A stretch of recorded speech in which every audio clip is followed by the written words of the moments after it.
This is the Focusrite Scarlett 2i2 audio interface, and in today's video I'm going to show you some of its features and capabilities, as well as my experience of using this over the past 3 months. And stick around to the end of the video for some instrument recording demos. So let's get into it. First off, I've had this interface for about 3 months and I've loved using it. One of my favorite features that it has is having 2 XLR combo jacks on the front with independent gain control. So I could have one instrument going in here and another in here.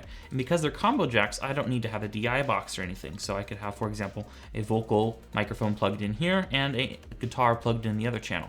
And because it has independent gain control, I can change that to whatever volume it needs to be. Underneath that, there's instrument button as well as an air button. The air feature allows it to have kind of a more brightened tone to the sound. So I don't really use that because I usually do all of my audio processing post, but that is there if you want to use it. Also, with this volume knob, it does light up different colors depending on the gain level and will turn yellow or orange if it's too loud. So that's a great feature to have. There's also this big knob here, and that is for controlling the balanced 1/4 inch outputs on the back of the interface for studio monitors. And we'll get into that in a little bit. And then finally, there's a headphone output with its own independent control and a little light to show if it's connected or not. So let's connect it up real quick to a computer and set it up. First of all, when setting this up, I did not have to download any extra software or drivers to make this work with Mac or PC. So that's great. You just buy it and connect it with its included USB-C cable. If you want to control the sample rate all the way up to 192 kilohertz 24 bits, you'll need to download the Focusrite control app. It's a super lightweight app, doesn't take up very much space. And as soon as you download it, you just open it up and it connects instantly. I've had no problems with connecting this interface to the computer. Usually I run it through my LG monitor because it has a USB-C port on the back, so I can just plug it into the monitor, plug it in that into the computer. So I usually never plug it into the computer by itself, but it works through hubs or anything, it just works. So anyway, I plugged it into the computer and it's connected. So you can see the little light has lit up. And now what we're gonna do is connect our monitors to it. So like I said earlier, there's 2 balanced outputs on the back of it. So I have a balanced 1/4 inch cable here. I'm gonna plug that in. And then I've got these Yamaha HS5s. Here's one. I'm going to plug it into the input on the back. And then I'm going to plug in my power cable.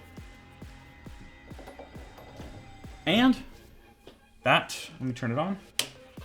And now it's connected. So everything is turned on. That's all it needs to be done. It's super simple.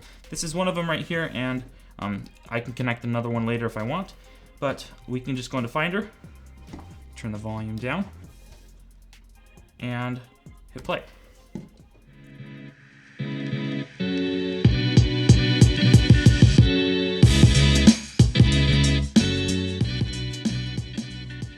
So as you can see, it works just great, and the knob right here is very nice to use and gives me a precise control over the volume output.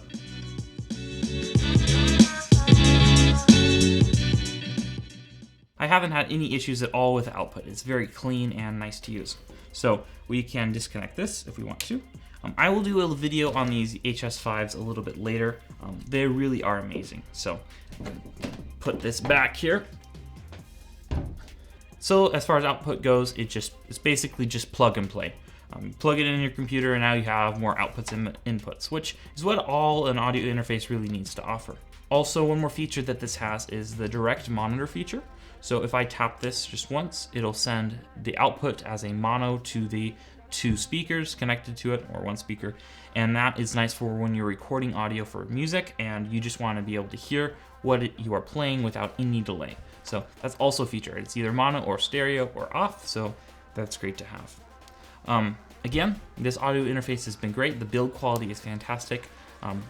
It's just a great little device.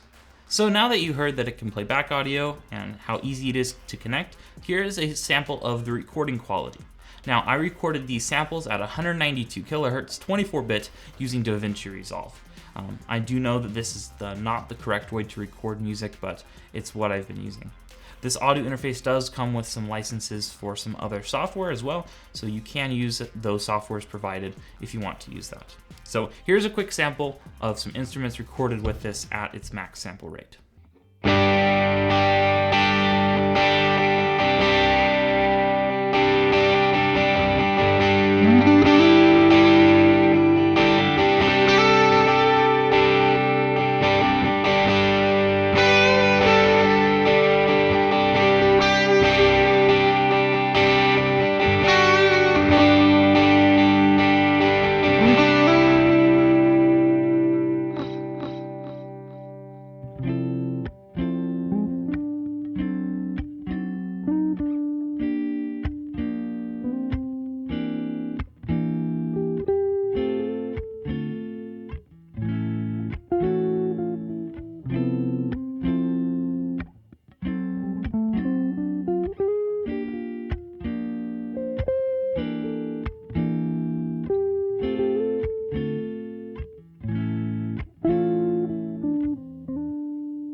So that's pretty much it for this video. I think this audio interface is a great option for people starting out in either music production or video production. They need inputs or outputs to their computer.